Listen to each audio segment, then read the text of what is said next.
So hi అందరికీ, welcome back to another case. ఈ case గురించి తెలుసుకుంటున్నంతసేపు నిజం చెప్తున్నా, నాకైతే ఒక క్రైమ్ సస్పెన్స్ థ్రిల్లర్ మూవీ చూస్తున్నట్టే అనిపించింది. అండ్ ట్విస్ట్లు మాత్రం అసలు ఎక్స్పెక్ట్ కూడా చేయలేరు.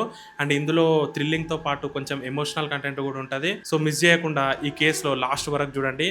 ఇంకా సోది చెప్పింది చాలు, ముందైతే కేసు గురించి చెప్పు అని అనుకుంటున్నారు కదా. సో మీరు అనుకుంటున్నట్టే సోది ఆపేసి ఇక కేసులోకి వెళ్ళిపోదాం. అది 2018 ఉత్తరప్రదేశ్. ఉత్తరప్రదేశ్లో గ్రేటర్ నోయిడా అనే ఒక సిటీ పక్కన బిస్రాక్ అనే ఒక మండల్ ఉంది. ఆ మండల్లో చిప్యానా అనే ఒక చిన్న గ్రామం ఉంది. ఆ గ్రామంలో ఒక చిన్న ఫ్యామిలీ నివసించే వాళ్ళు. అందులో రాకేష్ అనే ఒక 35 ఏళ్ల భర్త అండ్ రత్నేష్ అనే ఒక 27 ఏళ్ల భార్య. ఇక్కడ రత్నేష్ అంటే ఒక అమ్మాయి పేరు, అబ్బాయి పేరు అనుకొని కన్ఫ్యూజ్ అయ్యారు. అలా వీళ్ళిద్దరికి అన్వి అనే ఒక 3 ఏళ్ల పాప ఉంది అండ్ అర్పిత్ అనే ఒక సంవత్సరం బాబు కూడా ఉన్నాడు. అలా వీళ్ళ చిన్న ఫ్యామిలీ చాలా హ్యాపీగా గడిపే వాళ్ళు. అండ్ చాలా ఫ్యామిలీస్లో ఉన్నట్టే వీళ్ళింట్లో కూడా అప్పుడప్పుడు చిన్న చిన్న గొడవలు జరుగుతూ ఉండేది. అలా ఈ అమ్మాయి ప్రతిరోజుకి ఒక్కసారైనా వాళ్ళ నాన్నకి కాల్ చేసి మాట్లాడుతూ ఉండేది. అలాంటిది సడన్గా ఈ 2018 ఫిబ్రవరి నుంచి ఈ అమ్మాయి నుంచి వాళ్ళ నాన్నకి కాల్స్ వెళ్ళడం ఆగిపోయినాయి.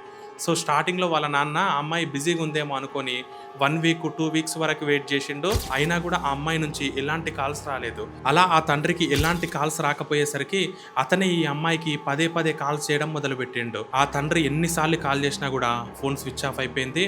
जिस नंबर से आप संपर्क करना चाहते हैं वह अभी स्विच्ड ऑफ है.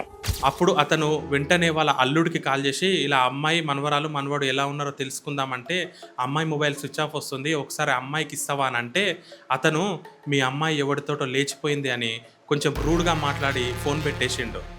అప్పుడు ఆ తండ్రి మళ్ళీ వాళ్ళ అల్లుడికి కాల్ చేస్తే ఫోన్ స్విచ్ ఆఫ్ వచ్చింది. అలా ఆ ఫ్యామిలీలో ఎవరికి కాల్ చేసినా ఫోన్ స్విచ్ ఆఫ్ వచ్చింది. ఇక చేసేదేమి లేక ఆ తండ్రి ఆలిగార్లో ఉంటున్న అతను వెంటనే ఒక 70 కిలోమీటర్ల దూరంలో ఉన్న ఈ చిప్యానా అనే విలేజ్కి వచ్చి ఆ ఇంటి దగ్గరికి వచ్చి చెక్ చేస్తే ఆ ఇంటికి లాకేష్ ఉంది అండ్ ఆ ఇంట్లో ఎవ్వరు కూడా లేరు. సో వెంటనే బిస్రాకా పోలీస్ స్టేషన్కి వెళ్ళి, ఇలా మా అమ్మాయి ఫ్యామిలీ మొత్తం కనిపించకుండా పోయింది, మేము ఎన్నిసార్లు కాల్ చేసినా కూడా స్విచ్ ఆఫ్ వచ్చింది, దయచేసి వెతికి పెట్టండి అని ఒక మిస్సింగ్ కంప్లైంట్ ఇచ్చిండు. అండ్ స్టార్టింగ్లో పోలీసులు కూడా ఈ కేసుని పెద్దగా సీరియస్ తీసుకోలేదు అండ్ వాళ్ళు కూడా లైట్ తీసుకున్నారు. మరి ఆ ఫ్యామిలీ మొత్తం కనిపించకుండా ఎక్కడికి వెళ్ళింది, వాళ్ళ గురించి 3 సంవత్సరాలు వెతికినా కూడా ఎలాంటి ఇన్ఫర్మేషన్ కూడా రాలేదు. మరి ఆ ఫ్యామిలీకి ఏమైనా జరిగిందా, లేదా వాళ్ళ భర్త చెప్పినట్టు ఆ అమ్మాయి నిజంగానే ఎవరితో అయినా వెళ్ళిపోయిందా, మరి వెళ్ళిపోతే ఎవరితో వెళ్ళిపోయిందో అన్న ఇన్ఫర్మేషన్ కూడా తెలియాలి కదా. మరి ఇలాంటివి ఏవి ఆ ఫ్యామిలీ గురించి ఎలాంటి ఇన్ఫర్మేషన్ తెలియలేదు. కానీ ఒక చిన్న క్లూ వల్ల ఈ కేసు మొత్తం బయటపడ్డది. అండ్ ఇందులో ట్విస్ట్ మాత్రం అసలు ఎవరు ఎక్స్పెక్ట్ కూడా చేయలేరు. మరి ఆ ఫ్యామిలీ మొత్తానికి ఏం జరిగింది, ఇందులో ఉన్న ట్విస్ట్ ఏంది, ఈ విషయాలు మనకి తెలియాలంటే స్టార్టింగ్ నుంచి ఎండింగ్ వరకు, అంటే ఇప్పటి వరకు ఈ కేసులో ఏం జరిగిందో తెలుసుకోవాలి. సో ప్రతి ఒక్క డీటెయిల్స్ నేను ఈ వీడియోలో కవర్ చేయడానికి ట్రై చేస్తా. సో స్కిప్ చేయకుండా ఈ వీడియోని లాస్ట్ వరకు చూడండి. అండ్ ఎన్నిసార్లు రిక్వెస్ట్ చేసుకుంటున్నా, ఇలాంటి కేసెస్ చేయడానికి నేను చాలా ఎఫర్ట్స్ పెడుతున్నా.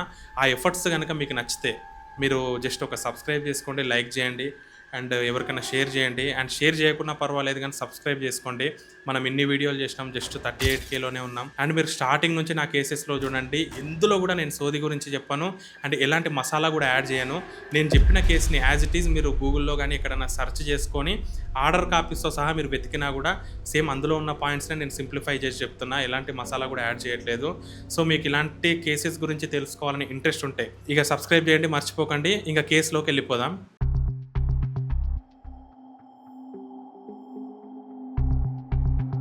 అండ్ ఎప్పుడైతే ఆ తండ్రి వాళ్ళ కూతురు అండ్ మనవడు మనవరాలు కనిపించకుండా పోయిర్రో, అతను బిస్రాక్ పోలీస్ స్టేషన్కి వెళ్ళి కంప్లైంట్ ఇవ్వడానికి ట్రై చేసిండు. కానీ స్టార్టింగ్లో పోలీసులు ఇదంతా లైట్ తీసుకున్నారు. నిజంగానే ఆమె ఎవరితోటో వెళ్ళిపోయి ఉంటుందిలే అనే ఉద్దేశంతో చూసిర్రు. సో అప్పుడు అతను ఏమీ చేయలేక ఒక అడ్వకేట్ని పట్టుకొని కోర్టుకు అప్రోచ్ అయితే, అప్పుడు కోర్టు స్ట్రిక్ట్గా ఈ కేసుని సీరియస్గా తీసుకోండి అని ఆర్డర్ ఇస్తే, అప్పుడు పోలీసు వాళ్ళు మళ్ళీ ఈ కేసులో వాళ్ళ మిస్సింగ్ కంప్లైంట్ని రిజిస్టర్ చేసుకొని వాళ్ళ గురించి ఎంక్వైరీ చేయడం మొదలుపెట్టిండు. సో అలా వీళ్ళ గురించి ఎంక్వైరీ చేస్తూ ఉండగానే ఈ రాకేష్ వాళ్ళ ఫ్యామిలీని కూడా పిలిచి, ఇలా మీ కొడుకు ఎక్కడున్నాడు, ఎక్కడికి వెళ్ళిండు అంటే, మాకు తెలియదు సార్, మేము కూడా కాల్ చేసినా కూడా ఫోన్ స్విచ్ ఆఫ్ వస్తుంది, అతని గురించి మాకు ఎలాంటి ఇన్ఫర్మేషన్ కూడా తెలియదు, సో దయచేసి మీరే కనిపెట్టండి సార్ అని వాళ్ళే పోలీసులకు చెప్పిర్రు.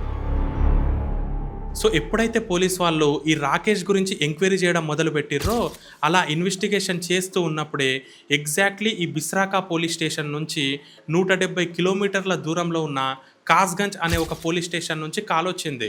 అండ్ ఆ కాల్‌లో ఏముంది అనంటే, సో మీ ఏరియాకి చెందిన ఒక పర్సను, అతని పేరు రాకేష్ అంట. ఇతను మా కాస్గంజ్ రైల్వే స్టేషన్ పట్టాల పైన శవమై పడిపోయి ఉన్నాడు. సో ఆ బాడీలో దొరికిన అతని ఐడీ కార్డ్ తీసుకొని చూస్తే అతని పేరు రాకేష్ అని, అతను ఈ బిస్రాకా మండల్‌కి చెందినవాడని తెలిసింది. అందుకే మీకు ఈ ఇన్ఫర్మేషన్ ఇస్తున్నా అని చెప్పిండు. సో వెంటనే పోలీస్ వాళ్ళు ఇంకేమీ ఆలోచించకుండా ఈ రాకేష్ వాళ్ళ పేరెంట్స్‌ని తీసుకొని వెంటనే కాస్గంజ్ పోలీస్ స్టేషన్‌కి వెళ్ళిర్రు. సో అక్కడికి వెళ్ళిన తర్వాత ఆ బాడీని చూసి ప్రతి ఒక్కరు షాక్ అయిపోయారు. ఎందుకంటే ఆ బాడీకి తల లేదు, చేతులు కూడా లేవు. అండ్ ఆ బాడీ మీద ఉన్న బట్టలు అండ్ ఆ బట్టలల్లో ఉన్న వ్యాలెట్‌ని అండ్ ఆ వ్యాలెట్‌లో ఉన్న కార్డ్స్‌ని చూసి అది ఆ రాకేష్‌దే అని బాడీ కన్ఫర్మ్ చేసిర్రు. అండ్ వెంటనే ఈ రాకేష్ వాళ్ళ పేరెంట్స్ ఆ బాడీని కలెక్ట్ చేసుకొని ఏడవడం మొదలుపెట్టిర్రు. అండ్ ఇంకా షాకింగ్ విషయం ఏంటి అంటే, అండ్ ఈ బాడీ దొరికిన పరిధిలోకి చెందిన పోలీస్ స్టేషన్, ఆ కాస్గంజ్ పోలీస్ స్టేషన్‌కి వెళ్ళి ఈ అమ్మాయి వాళ్ళ ఫాదరు అండ్ వాళ్ళ కొడుకులు ఇద్దరే కలిసి మా అన్నని దారుణంగా చంపేసిర్రు.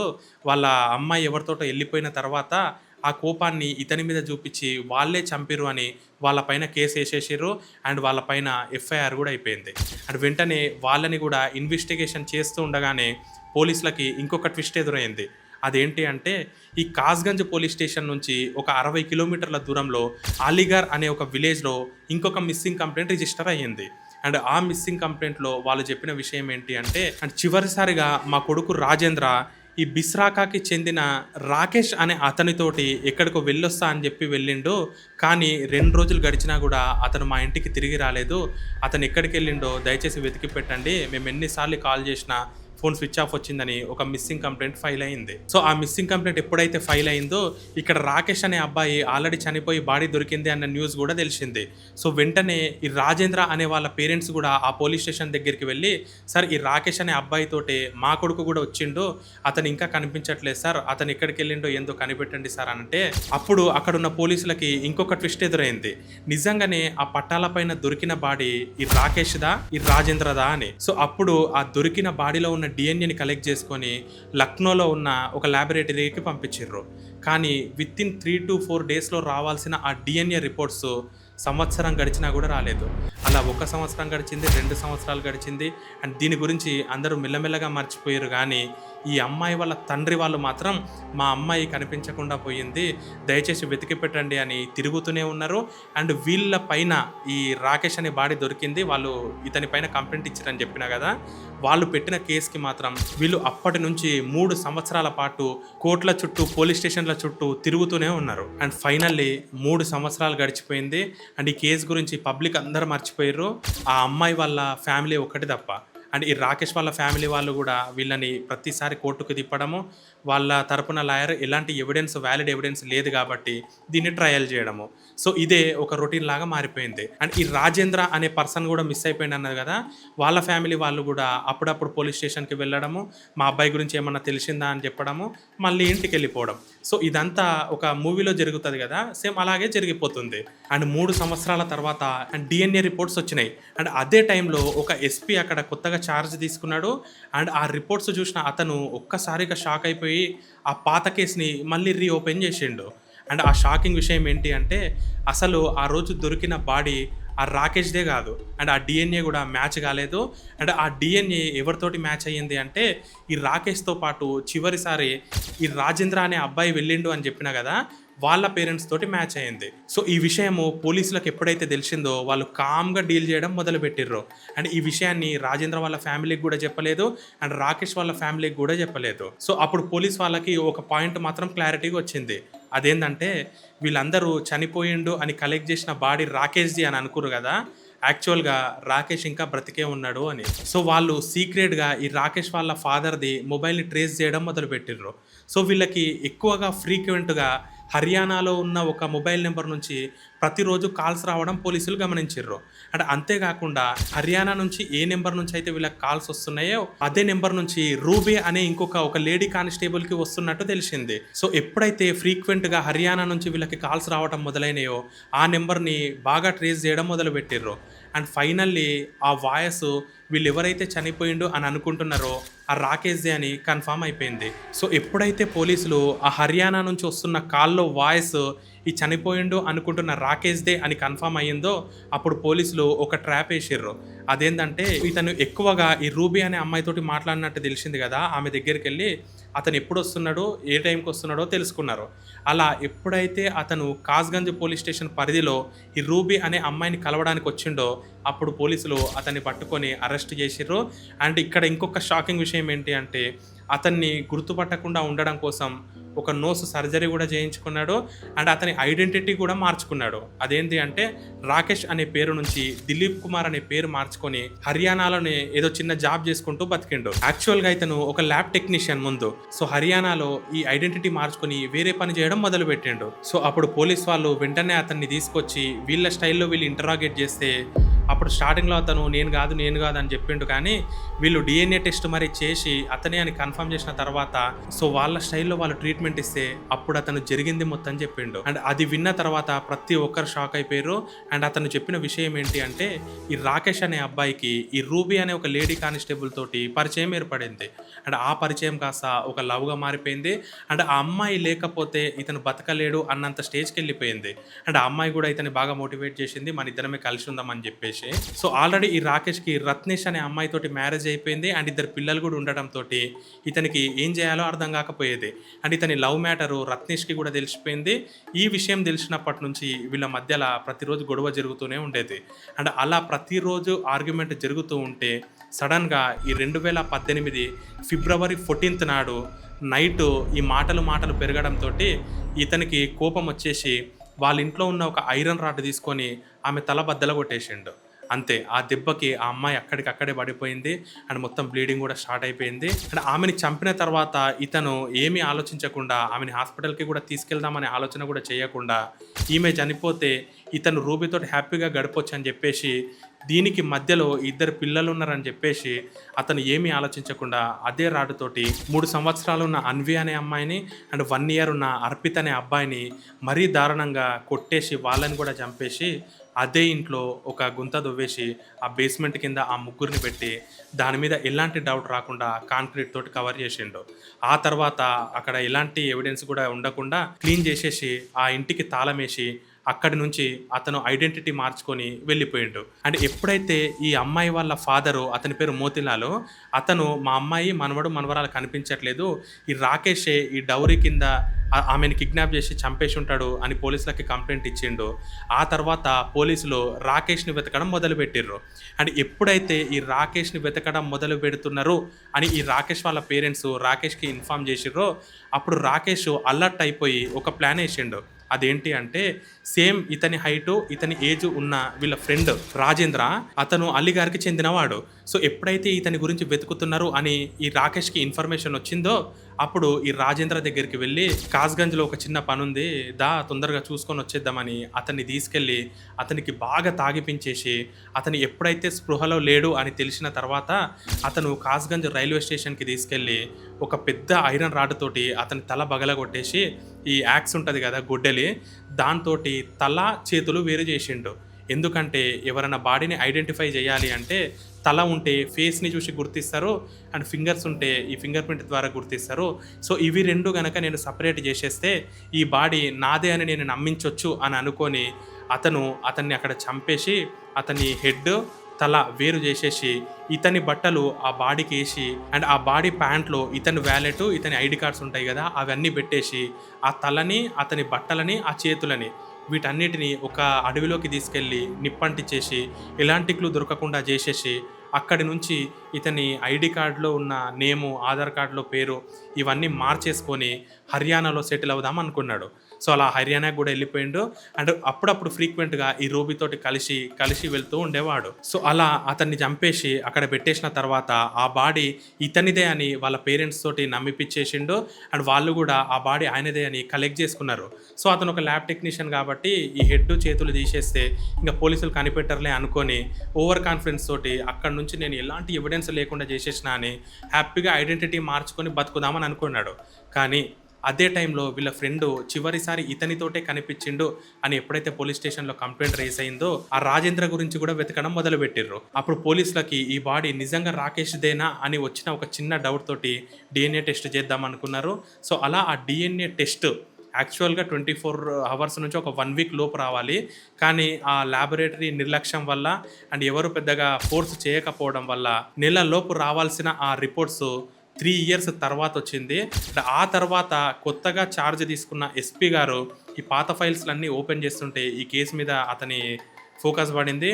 అప్పుడు ఆ కేస్‌ని రీఓపెన్ చేసి చూస్తే ఈ కేసు మొత్తం బయటపడింది. సో, ఎప్పుడైతే అతను ఇవన్నీ విషయాలు చెప్పిండో పోలీసులు కూడా షాక్ అయిపోయారు. అండ్ అతను చెప్పినట్టే వాళ్ళ ఇంటికి వెళ్ళి అతను చెప్పిన లొకేషన్ దగ్గర మొత్తం తవ్వి చూస్తే అతని భార్య రత్నేష్‌ది అండ్ 3 సంవత్సరాలు, 1 సంవత్సరం ఉన్న ఆ పిల్లల ఎముకలు కనిపించినాయి. అండ్ అవి కూడా ఒకసారి తీసేసి వీళ్ళ ఫాదర్‌తో డీఎన్ఏ టెస్ట్ చేయించిర్రు. అండ్ అది రత్నేష్‌ది అని కన్ఫర్మ్ అయిపోయింది. అండ్ ఆ చిన్న పిల్లలు కూడా వాళ్ళేనే అని కన్ఫర్మ్ అయిపోయారు. అండ్ ఇదంతా కన్ఫర్మ్ అయిన తర్వాత రాకేష్‌ని, వాళ్ళ ఫాదర్‌ని, మదర్‌ని, ఇద్దరు బ్రదర్స్‌ని అండ్ రూబీని మొత్తం వీళ్ళందరినీ కూడా అరెస్ట్ అయితే చేసిర్రు. కానీ ఈ రాకేష్ వాళ్ళ ఫ్యామిలీ రాకేష్‌ని ఈ అమ్మాయి వాళ్ళ ఫాదర్, బ్రదర్సే చంపిర్రు అని పెట్టిన కంప్లైంట్ వల్ల వాళ్ళ ఫ్యామిలీ చాలా సఫర్ అయిపోయారు. అండ్ ఫైనల్లీ వాళ్ళ కూతురు అండ్ మనవడు, మనవరాల్ని కూడా కోల్పోయారు. నిజంగా ఆ ఫ్యామిలీ గురించి ఆలోచిస్తే మాత్రం నాకు చాలా బాధ అనిపించింది. ఎందుకంటే 3 ఇయర్స్ పాటు వాళ్ళు చేయని తప్పుకి కోర్టులో తిరుగుతూనే ఉన్నారంట. అండ్ అడ్వకేట్స్ కూడా చాలా డబ్బులు కూడా పే చేసిరంట. అయినా కూడా వాళ్ళకి ఎలాంటి న్యాయం జరగలేదు. అండ్ ఈ కేసు గురించి మొత్తం బయటపడ్డ తర్వాత వాళ్ళైతే నిర్దోషులని అయితే తేలింది. అండ్ ఆ కేసు కూడా డిస్మిస్ చేసిర్రు. అండ్ అంతేకాకుండా ఈ రాకేష్ 2008లో వీళ్ళని చంపడానికి యూజ్ చేసిన వెపన్స్ ఉంటాయి కదా, యాక్స్ అండ్ ఐరన్ రాడ్, ఇవన్నీ కూడా పోలీస్ వాళ్ళు అయితే కలెక్ట్ చేసిర్రు. అండ్ ఇక్కడ ఇంకొక ఇంట్రెస్టింగ్ పాయింట్ ఏంటి అంటే ఈ రాకేష్ వాళ్ళ ఫాదర్ కూడా ఒక పోలీస్ ఆఫీసరే అండ్ ఇతని గర్ల్ ఫ్రెండ్ కూడా ఒక పోలీస్ ఆఫీసరే. సో ఇలాంటి ఐడియాలు చేస్తే దీని నుంచి ఈజీగా బయటపడొచ్చు. ఎలాంటి ఎవిడెన్స్ కూడా వదలకుండా మేము ఏమైనా చేస్తామనే ఓవర్ కాన్ఫిడెంట్ తోటి ఒకటి కవర్ చేయడానికి ఇంకొక తప్పు చేసిర్రు. అంటే ఫైనల్లీ ఒక నలుగురిని అయితే ఈ రాకేష్ అయితే చంపిండు. సో ఈ కేసులో వీళ్ళందరిని అయితే అరెస్ట్ చేసిర్రు. సో ఈ కేసుని చూసిన తర్వాత మెయిన్గా ఈ కేసులో జరిగిన తప్పేంటి తెలుసా? యాక్చువల్గా డిఎన్ఏ రిపోర్ట్స్ కనుక ఆ 1 వీక్ లోపే వచ్చుంటే 2018లోనే క్లోజ్ అయ్యేది. అంటే ఆల్మోస్ట్ ఒక 3.5 సంవత్సరాలు, అంటే ఒక 42 నెలలు డిలే చేయడం వల్ల ఈ కేసు ఇంత అయితే ప్రొలాంగ్ అయింది. అండ్ అన్ని సంవత్సరాలు వాళ్ళైతే ఫ్రీగా బయట తిరిగిర్రు. అండ్ నిజం ఎప్పుడైనా బయట పడాలి కాబట్టి వాళ్ళు చేసిన తప్పు ఫైనల్గా అయితే తెలిసిపోయింది అండ్ శిక్ష అయితే అనుభవిస్తున్నారు. సో అండ్ ఫైనల్లీ ఈ కేసు రాకేష్ కేసు అయితే ఇది. సో చూసిరు కదా, ఒక తప్పుని కవర్ చేయడానికి ఇంకొక తప్పు చేయడం వల్ల ఎంతమంది ప్రాణాలు కోల్పోయారో. సో ఈ కేసు గురించి విన్న తర్వాత మీకేమనిపించిందో ఖచ్చితంగా కామెంట్ చేయండి. అండ్ ఈ కేసు గురించి విన్న తర్వాత నేను చెప్పే విషయం ఏంటి అంటే, చాలా వీడియోలోనే చెప్పిన, ఇలాంటి ఎక్స్ట్రా మ్యారిటల్ ఎఫైర్స్ వల్ల చాలామంది ప్రాణాలు అయితే కోల్పోతున్నారు. వాళ్ళు చనిపోతున్నారు, లేదా పార్ట్నర్ని చంపేసి వేరే పార్ట్నర్ తోటి వెళ్ళిపోతున్నారు. ఇది అస్సలు కరెక్ట్ కాదు. మీరు మీ పార్ట్నర్ తోటి హ్యాపీగా ఉండట్లేదు అని మీకు తెలిస్తే లీగల్గా మీరు డివోర్స్ తీసుకొని ఎవరి లైఫ్ వాళ్ళు హ్యాపీగా గడిపేయండి. అండ్ ఇప్పుడు డివోర్స్ తీసుకోవడం అనేది ఒక పెద్ద పాపం ఏం కాదు, మీరు చంపి పారిపోవడం కంటే. సో ఈ డివోర్స్ అనే ఒక ఆప్షన్ ఉందని గుర్తించండి. అండ్ ఇలాంటి తప్పులు చేయకుండా మీకు ఇప్పుడే ఏదైనా కోపంలో మీరు డిసిజన్ తీసుకోవచ్చు. కానీ ఇలా మీరు ఉండలేరు అని తెలిస్తే చంపడం, కొట్టడం లాంటివి చేయకుండా లీగల్గా ఒక డివోర్స్ తీసుకొని ఎవరి లైఫ్ వాళ్ళు హ్యాపీగా లీడ్ చేయండి. సో ఇదైతే నాకు షేర్ చేసుకోవాలనిపించింది. మరి ఈ కేసు నుంచి మీరేం షేర్ చేసుకోవాలనుకుంటున్నారో కింద కామెంట్ చేయండి.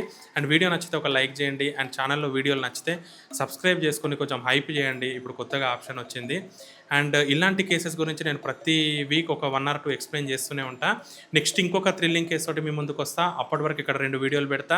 అండ్ ఎవరైనా నాతో పర్సనల్గా మాట్లాడాలనుకున్నా, లేదంటే ఏదైనా కేసు గురించి షేర్ చేయాలనుకుంటున్నా, ఇన్స్టాగ్రామ్లో ఉదయ్ డీకోడ్స్ అని మన పేజ్ ఉంటుంది, దాంట్లో మెసేజ్ చేయండి. ప్రతి ఒక్క మెసేజ్కి నేను రిప్లై ఇస్తా. అండ్ ఇక్కడ కూడా మీరు ఏం కావాలన్నా కామెంట్ పెట్టండి, ప్రతి ఒక్క కామెంట్కి నేను రిప్లై ఇస్తా. అండ్ నెక్స్ట్ ఇంకొక కేసు తోటి కలుద్దాం. అప్పటి వరకు ఇక్కడ 2 వీడియోలు పెడతా, చూసేయండి. ఉంటా, బాయ్, జాగ్రత్త.